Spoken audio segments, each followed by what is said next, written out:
A firefight broke out around the airport. The Sky News and the BBC, both British services, are saying it's been worse there now than at any moment in the last year. It continues to erode there, and this is all on Joe Biden. The British are fighting words mad with Joe Biden. He's been condemned by the British House of Commons. They have ruled him in contempt of the House. The British Prime Minister is openly criticizing the president. And the British military is ignoring American allied force leaders, saying they will do everything they can to rescue. Biden has created an international crisis. The striking thing about it is that this started last weekend. So we're more than a week into this, and we're still having to talk about it as the big story because it is the big story. But now there is some sideline stories that are becoming big stories about to overshadow this. In fact, probably the biggest news of the day is an NBC News poll. We can all be skeptical of polling, but if the trends for all of the polls are going in the same direction, we should notice, particularly the one that tends to skew Democrat more than all the others. So in the NBC News poll, and it skews Democrat more than the other polls, the question of who should control Congress is 47 Democrat, 46 Republican among all voters. If you are a longtime listener of this program, you know this, and you're smarter than your neighbors. If you're a new listener, you're about to be smarter than all your neighbors. Polling of all Americans tends to skew Democrat. Why? Americans overall tend to be more sympathetic to the Democratic Party. They tend to lean slightly left on fiscal and social issues, all Americans. Registered voters do too, but not to the same degree. Now, the reason all Americans do is because younger people tend to be more liberal. They become more conservative as they get old. So registered voters tend to be more older people, less younger people, and it shifts to the GOP, but it still leans Democrat. You have to get to a likely voter pool to get something that's a semblance of reality, and even then it could be 1 to 2 points in the direction of the Democrats. And lately, of course, all the polling's been screwed up. Everybody knows the polling is screwed up. It really is striking.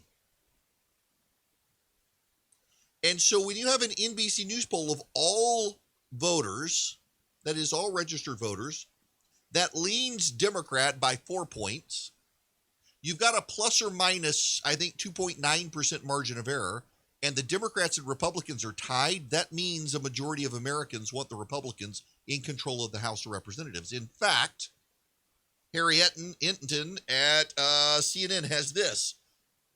Republicans gained a seat in the Connecticut State Senate this week. They won a special election in a district that President Joe Biden won by more than 20 points in 2020. Any individual special election, such as this one, comes with its caveats, but the trend in special state elections this year is becoming noticeable. Republicans are doing better than they were at the beginning of the year, and it could foretell their party's successes in 2022. Across more than 30 special state legislative and federal elections during the Biden presidency, Republicans are doing 4 points better on average than former President Donald Trump did in these same districts last year. Some of these races include multiple Democrat and or Republican candidates running at the same time in what is known as a jungle election. If we focus only on non-jungle races in data compiled by Ethan Chin, Republicans are outperforming the 2020 presidential baseline by 3 points. Either way you look at it, there's been a slight Republican overperformance compared to where things stood last year. Such a change is not too large. Remember, too, that Trump lost nationally by 4 points. So a 4-point swing towards Republicans suggests a neutral national environment. But this would likely be enough for Republicans to take back the U.S. House of Representatives, especially considering that they are in a good position for redistricting. What jumps out is the trend. When you look at the first 17 special elections this year, Republican overperformance over Trump was just a point. Examining the last 17 special elections, the overperformance has been 7 points. When you splice the data even further, Republicans have been outperforming the 2020 baseline by double digits since the beginning of July, before Afghanistan. It shouldn't be too surprising if the Republican overperformance does hold. Back in 2009, there was a big movement away from Democrats in special elections towards the middle of the year. This foretold Republicans doing very well in the 2010 midterms. The one thing that is clear is that the special elections this year look nothing like they did 4 years ago at this point. Back then, Democrats were outperforming Hillary Clinton by 14 points in the average state special elections and federal elections. Here in Georgia where I am, there is a House district.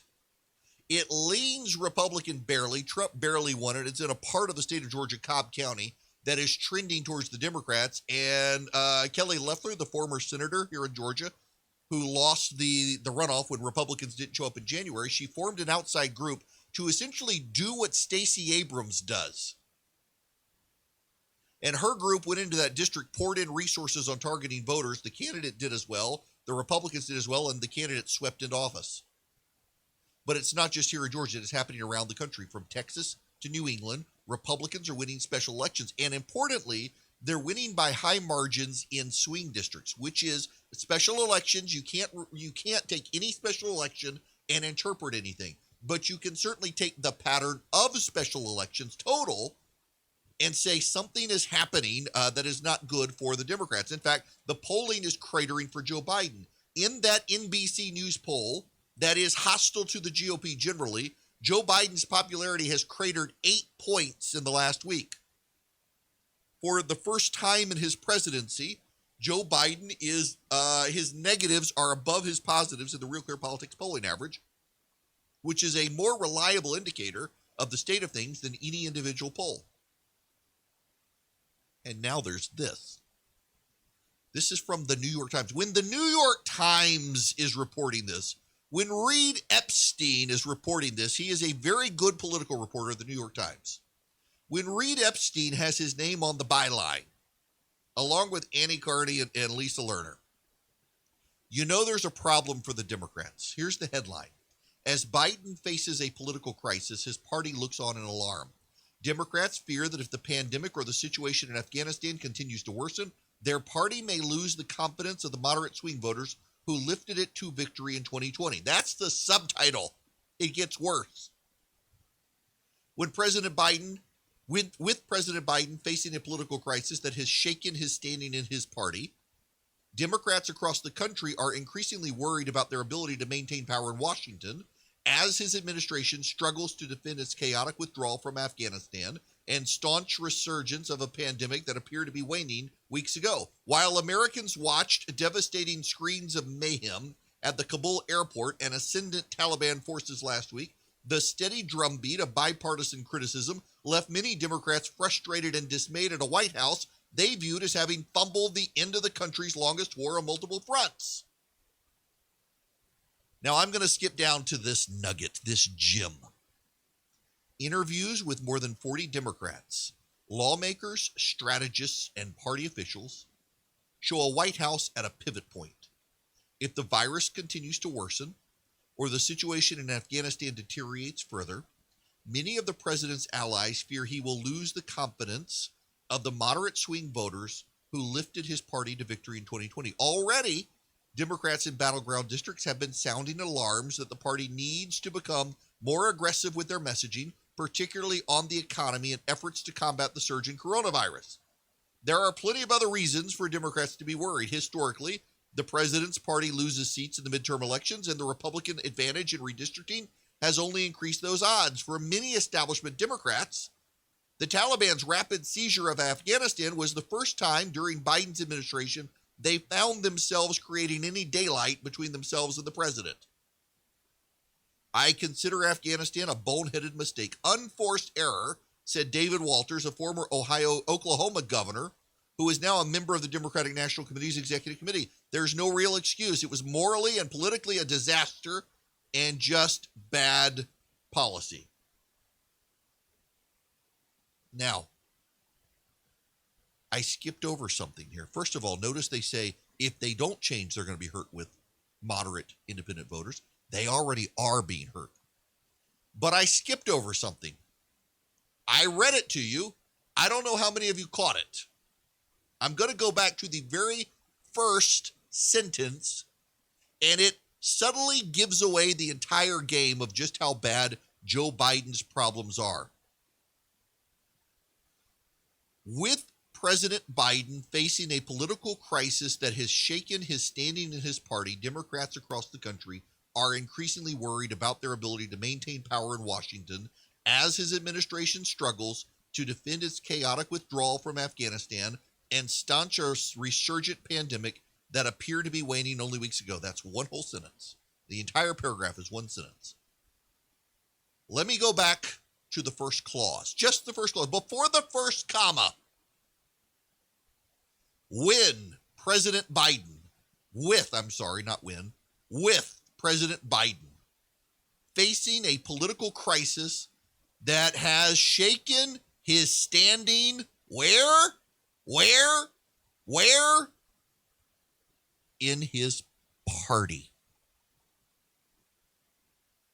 With President Biden facing a political crisis that has shaken his standing in his party. This is a story not about Joe Biden and the public. This is a story about Joe Biden and his party. And what have I been telling you? What was the reason Joe Biden became the nominee of the Democratic Party? They viewed him as the best person to beat Trump. Why? He was the only Democrat who could hold the Democratic Party together and bring in the independent suburban voters who hated Trump. He has now lost the independent voters who hated Donald Trump. They're gone. They do not like him anymore. They don't like inflation. They don't like the viral surge. They don't like what's happening to the economy. They are not happy with Joe Biden. Period. End of story. They are not happy with Joe Biden. Independent voters are trending rapidly back to the GOP.